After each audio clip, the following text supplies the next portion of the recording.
A'ja Wilson, the MVP of the WNBA, the greatest player in women's basketball that nobody cares about. She was caught on tape a year ago. Us as black women, Paige reminds me a lot of you. Like, you say it's not really about me. And she knows how her privilege has gotten her to that point. Preaching to, wagging her finger at, telling Kelsey Plum, her teammate, about her, white privilege and how Paige Becker understands it and blah, blah. Anyway, this old clip has gone viral this week. And also, like, she's good at basketball, obviously. But, like, she understands her privilege and like, pushes her over the top, in a sense. It reminds me a lot of you. What if I told you that the hottest rivalry in the WNBA isn't really about points, rebounds, or stat sheets at all? What if the tension goes far deeper into who gets celebrated, who gets marketed, and who gets overlooked? Lately, two names have been at the center of this storm. A'ja Wilson, the league's MVP and one of the most dominant forces in basketball, and Caitlin Clark, the sensational rookie who has taken the world by storm. Everything escalated when A'ja jokingly told Caitlin she owed her reparations. On the surface, it sounded like harmless banter between two stars.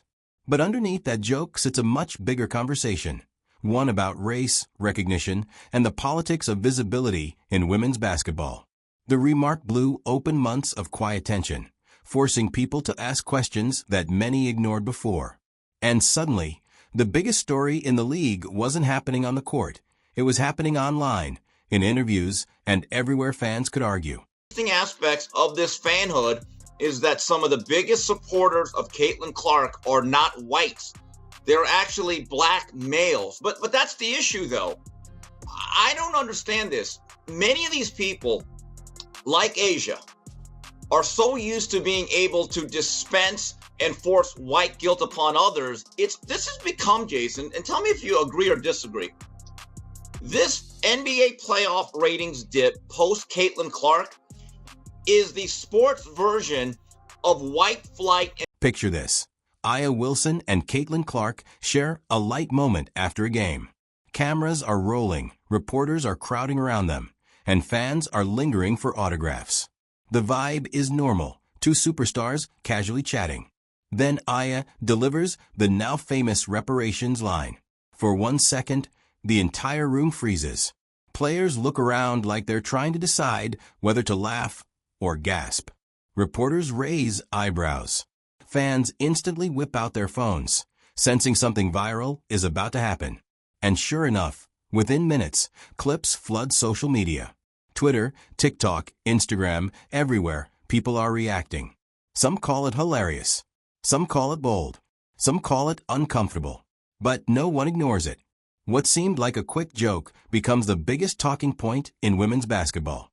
Celebrities chime in. Athletes post reaction videos. Fans dissect the comment from every angle. But the thing is, this wasn't just a viral moment. It was the spark that opened a much deeper wound. It was going viral, like you said, Jason, and I saw the comments, which I was liberally retweeting on Twitter. There should be a hashtag now, Stop A'ja Hate.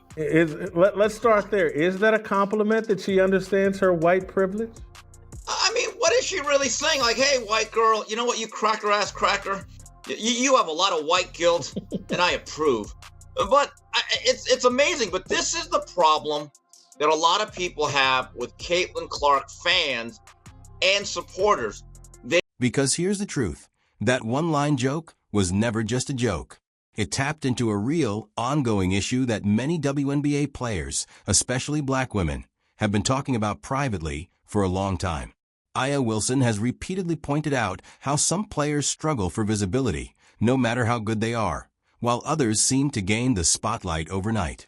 And Caitlin Clark's meteoric rise, her fan base, her jersey sales, the constant media attention, has forced people to ask, why do some players explode in popularity while others don't?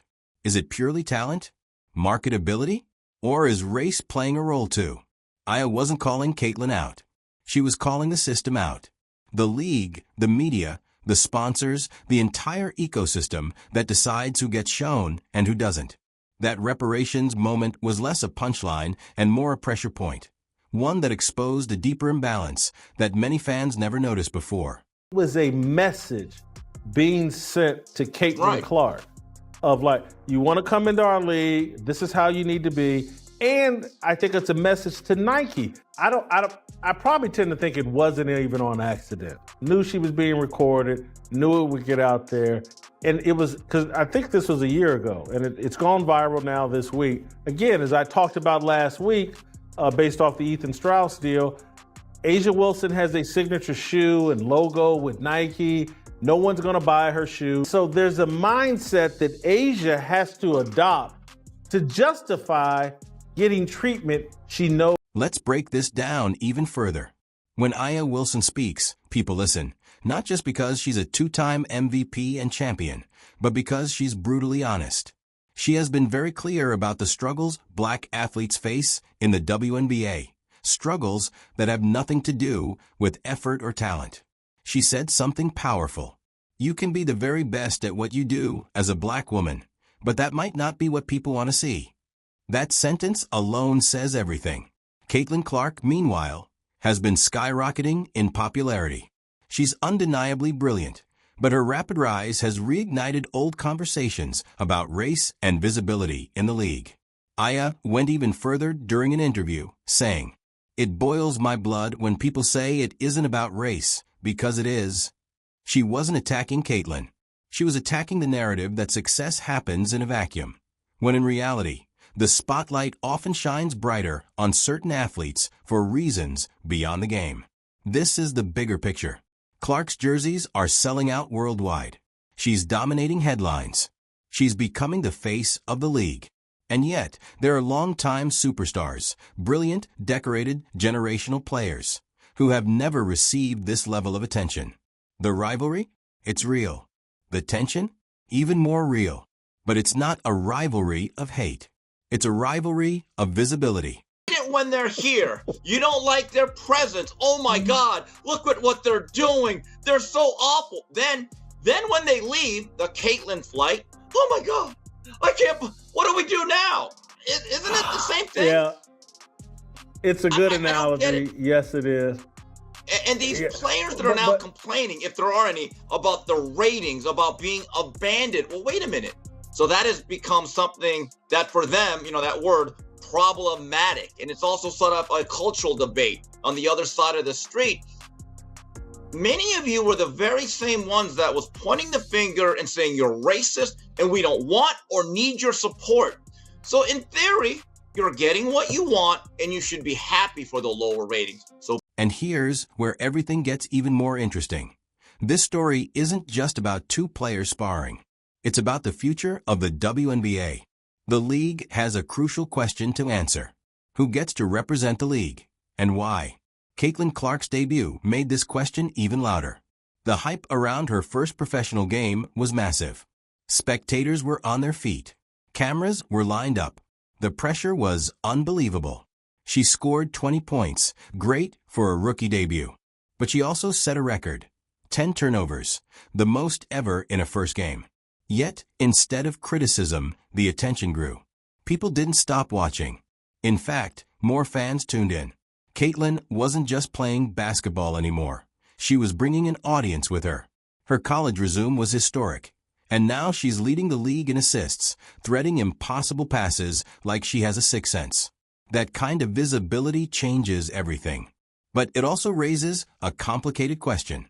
If Caitlin is becoming the future face of the league, what does that mean for the current stars who built it? Barkley talking about the Caitlin Clark phenomenon and the people he blames for blowing this whole Caitlin Clark deal. People believe what we say on television.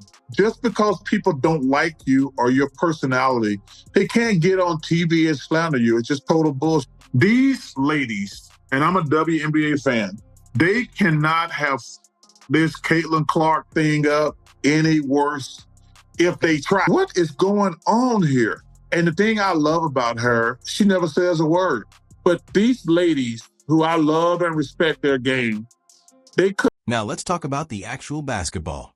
Clark and Wilson couldn't be more different, yet both are extraordinary. Caitlin's game is built on electricity, deep 30-plus foot threes, flashy crossovers, impossible pas, fearless drives. She has range, confidence, and a style that makes her a highlight reel waiting to happen. Aya Wilson herself said, "You watch her and she's unguardable." And then there's Aya, dominant, physical, strategic, a defensive nightmare for opponents, a problem in the paint, a scoring machine. Two completely different players, both elite. Caitlin changes the geometry of a court. Aya changes the physics of it. It's no wonder the rivalry exploded.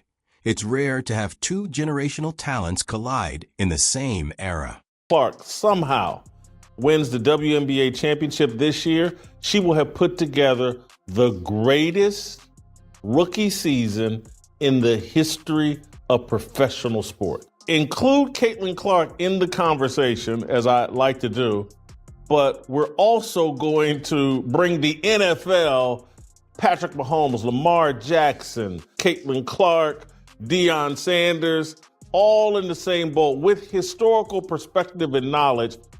And more than anything, But talent is only part of the story.